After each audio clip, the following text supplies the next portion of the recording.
The Trews play the second date of their I Want to Play tour at Niagara Falls Scotiabank Convention Centre on December 28th. It's part of the Niagara Falls Music Live series. John-Angus MacDonald of the Trews joins us. John-Angus, a return to a city you know quite well from your days after moving here from Nova Scotia.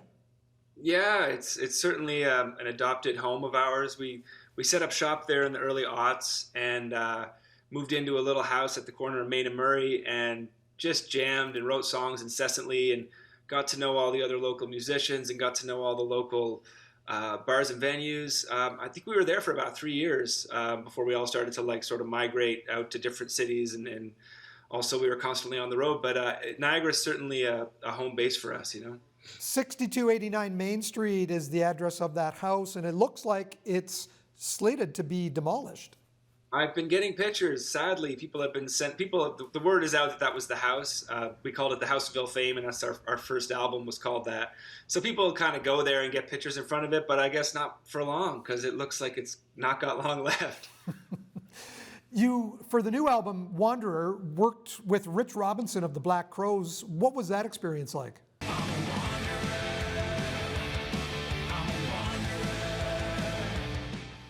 Rich has been a friend of the band for over 15 years. We met him early on, and I've always been a huge fan of his guitar playing, a huge Black Crowes fan in general.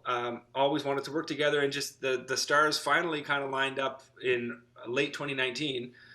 We were super stoked to do the first 3 tracks, and then planned to do a bunch more in the spring of 2020. We all know that what happened next there.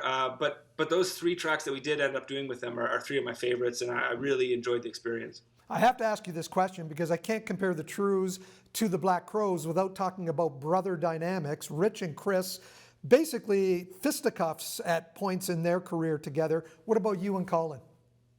We're Canadian. I find that Canadians they don't wear their melodrama on their sleeve the way some other countries tend to do it. So we kind of keep it to ourselves. We've had our moments, but we have by and large found a way to make it work. So. And I always felt like the relationship in our band has always been more like 4 or 5 brothers. Everybody is kind of, when you spend as much time on the road as we all do, we all get that close. So we've all had our moments here and there, but we're sort of determined to not let that kind of, drama take anything down or break anything up kind of thing. After 20 years away from Nova Scotia, do you still call yourself a blue noser? Can I use that term? Yeah, we do. You're right. I haven't lived there in over 20 years, but I did grow up there. The band did form there. A lot of formative experiences went down there. Also, my mom is still there and my sister, and we get down as often as we can, not, pandemic notwithstanding. So yeah, we are always happy to get back. It's just the way that our life went. As soon as we sort of planted a flag in Southern Ontario, the career kind of went quickly, and then we had lives, and then now we have spouses and kids, and life just sort of rolled. But I certainly miss Nova Scotia often and get back when I can.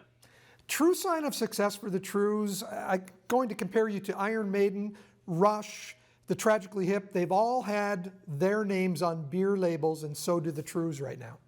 We have a beer, yeah. We partnered up with Nickelbrook, Burlington. Originally Burlington-based. They have a store in Etobicoke now as well.